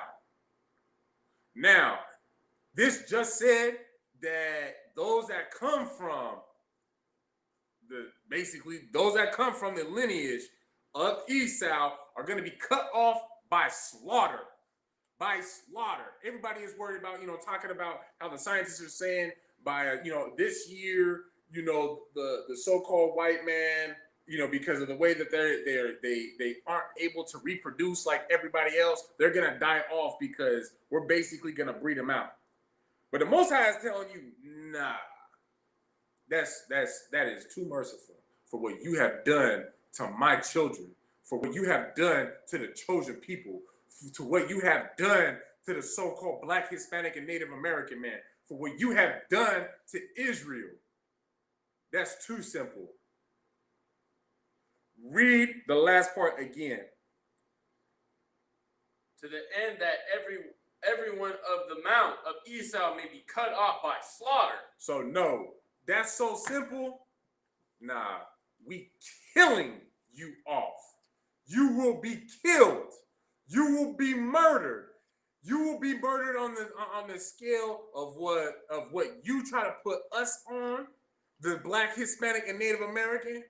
And don't you, any of you lame ass fake Israelites try to dispute that, when goddamn it, you can look at what happened to the so-called Native American man, to the Gadites, where it was genocide year after year. Just to take their land, damn near putting several animals, putting them on the endangered list, endangered species list, because you're trying to starve them out. As I said before, the so-called Americans, they use the same military tactics that the Romans did. It's all regenerated. You're gonna pay for that genocide. You're gonna pay for, making us build this, the so-called black man build this country. And then after we build it up, you want to kill us off? That's your thank you? Oh no. Your welcome is we cutting you off by slaughter. Read verse 10. For thy violence against thy brother Jacob. Okay, so first and foremost, let's also understand that the Isaac had twins, which was Jacob and Esau. They were twin brothers. And because of how things had transpired, and that's a breakdown in itself. Again, like I said, I'm trying to wrap this up real quick. From what had transpired, Esau swore in his heart that he was gonna basically always hate his brother and be out to kill him. Do you not see that spirit being acted out at the time of Yahushua in Rome? Now, staying on topic of regeneration really quick. Who can tell me what's going on today that was the same thing with Rome? To keep that same spirit, to keep that same mindset that Esau had when he swore against his brother. What are they doing now today in America?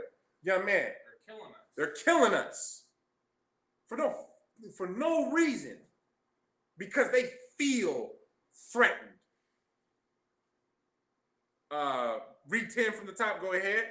For thy violence against thy brother Jacob, shame shall cover thee, and thou shalt be cut off forever. And the way that you treated us, what you have done to us, when you get cut off, it ain't going.